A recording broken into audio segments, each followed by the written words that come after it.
ఇంటి ముందు వంట చేస్తున్న తల్లి జానకి దగ్గరికి దివాకర్ సునీల్ వచ్చారు.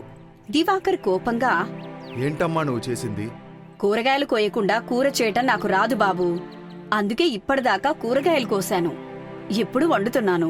అమ్మా, నేను దేని గురించి మాట్లాడుతున్నానో నీకు బాగా తెలుసు. నువ్వు సంతోషంగా ఉండాలని నేను ఇదంతా చేస్తున్నాను బాబూ.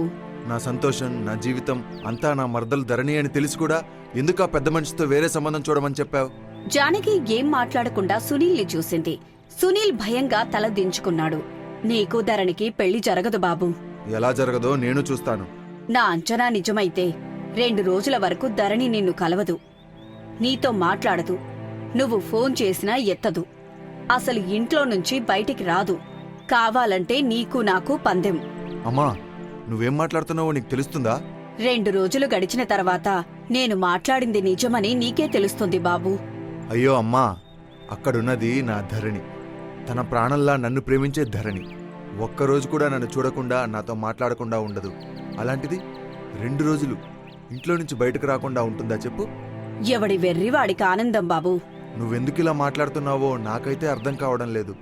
ఇలా చూడు బాబూ, నేను చెప్పేది బాగా గుర్తుపెట్టుకో. నీకు ధరణికి ఈ జన్మలో పెళ్లి జరగదు. నువ్వు కోపంగా చూస్తే భయపడ్డానికి నేను సునీల్ని కాదు బాబూ, మీ అమ్మని. నా పేరు జానకి. నిన్ను ధరణి పెళ్లి చేసుకోదు. నీ పెళ్లి నాకు నచ్చిన అమ్మాయితో దుర్గమ్మ గుళ్ళో ఘనంగా జరుగుతుంది. అమ్మా, కోపం తెప్పించుకో.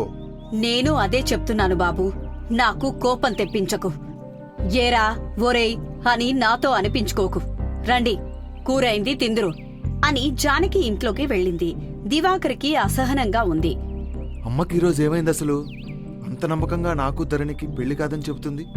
నాకేమీ అర్థం కావడం లేదు సునీల్. ఇప్పుడు నేనేం చేయాలి? ఇదంతా కాదురా దివాకర్, మనం వెళ్ళి ఆ పంతుల్ని కలుద్దాం పదా. నీ జాతకం చూపించిన తర్వాతనే అమ్మ ఇలా మాట్లాడుతుంది. నీకు ధరణికి పెళ్లి జరగకుండా నీ జాతకంలో ఏమైనా దోషముందేమో, అది ఆ పంతులు అమ్మకి చెప్పుంటాడు. అందుకే అమ్మ నీతో ఇలా మాట్లాడుతుంది. నిజమేరా సునీల్, మనం వెళ్ళి పంతులు గారిని కలుద్దాం.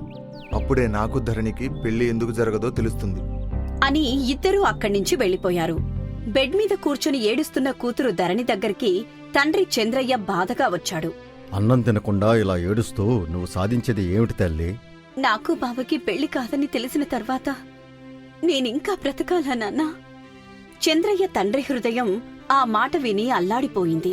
చెప్పు నాన్నా, నేనే తన జీవితం అనుకుంటున్న బావతో నాకు కుజదోషం ఉంది బావా, నన్ను పెళ్లి చేసుకుంటే నువ్వు చనిపోతావని నా జాతకంలో ఉంది, నువ్వు వేరే అమ్మాయిని పెళ్లి చేసుకో అని ఎలా చెప్పాలి నాన్నా?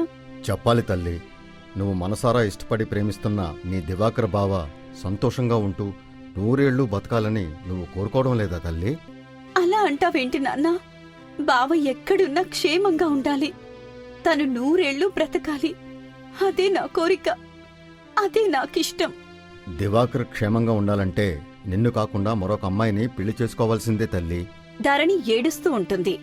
నువ్వు దివాకర్ బావని పెళ్లి చేసుకుంటానని మొండిగా వెళ్లి పెళ్లి చేసుకుంటే నీ చేతులతో నువ్వే విషం ఇచ్చి నీ బావుని చంపిందానవుతావు ధరణి అని చెప్పగానే ధరణి వెక్కి వెక్కి ఏడుస్తూ ఉంటుంది.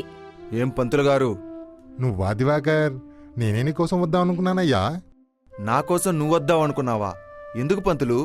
నీ మట్టి బుర్రకి ఇంక అర్థం కాలేదా? ఆయనకి తేనె కావాలి. అవును దివాకర్, సునీల్ చెప్పినట్టుగా నాకు తేనె కావాలి. నువ్వు చేసింది ఏమైనా బావుందా పంతులు? ఇంతకాలం నువ్వు ఏదడిగినా వీడు చేశాడు. ఇప్పుడు నువ్వు ఆ విశ్వాసం మరిచి మా ఓడికి పెళ్లి కాదని చెప్తావా? సునీలు, తన జాతకం ప్రకారం దివాకర్కి బ్రహ్మాండమైన పెళ్లియోగం ఉందయ్యా. అదే విషయాన్ని జానకమ్మతో చెప్పాను అని పంతులు చెప్పగానే దివాకర్ సునీల్ ముఖాలు చూసుకున్నారు. ఏం దివాకర్, నా గురించి తెలుసు కూడా నన్ను నిలదీయాలని వచ్చావా ఏమిటి? అది కూడా ఎందుకు పుట్టాడో తెలియని వీడితో కలిసి. నా గురించి ఎందుకు పంతులు, వీడి పెళ్లి గురించి చెప్పండి. దివాకర్ జాతకంలో ఎలాంటి దోషము లేదు, బ్రహ్మాండంగా పెళ్ళవుతుంది. మన్నించండి పంతులు, ఇప్పుడే అడవిలోకి వెళ్లి తేనె తీసుకొస్తాను అని చెప్పి సునీల్ని తీసుకుని వెళ్లిపోతాడు. అలా 2 రోజులు గడిచాయి. మనకు అవి కేవలం 2 రోజులే, కాని దివాకర్ జీవితంలో ఆ 2 రోజులు 2 యుగాల్లా గడిచాయి. ప్రతిరోజు ఉదయం లేచిన వెంటనే అతని చెయ్యి ఫోన్ వైపు వెళ్లేది. గుడ్ మార్నింగ్ బావా అని ధరణి పంపిన మెసేజ్ లేకుండా అతని రోజు మొదలవుతుందనుకోలేదు. పిచ్చి పట్టినట్టుగా ఉంది. 2 రోజుల నుంచి ధరణి మాట్లాడడం లేదు, ఫోన్ చేయలేదు, అసలు ఇంట్లో నుంచి బయటికే రావడం లేదు. ఏం జరుగుతుంది అసలు? అనుకుంటూ బాధపడుతున్న దివాకర్ గుండెకి తెలియని భయం ఒక్కసారిగా గుచ్చుకుంది. కన్నీళ్లు పెట్టుకుంటూ, ఏం జరిగిందో ఒక మాట చెప్పొచ్చు కదా ధరణి.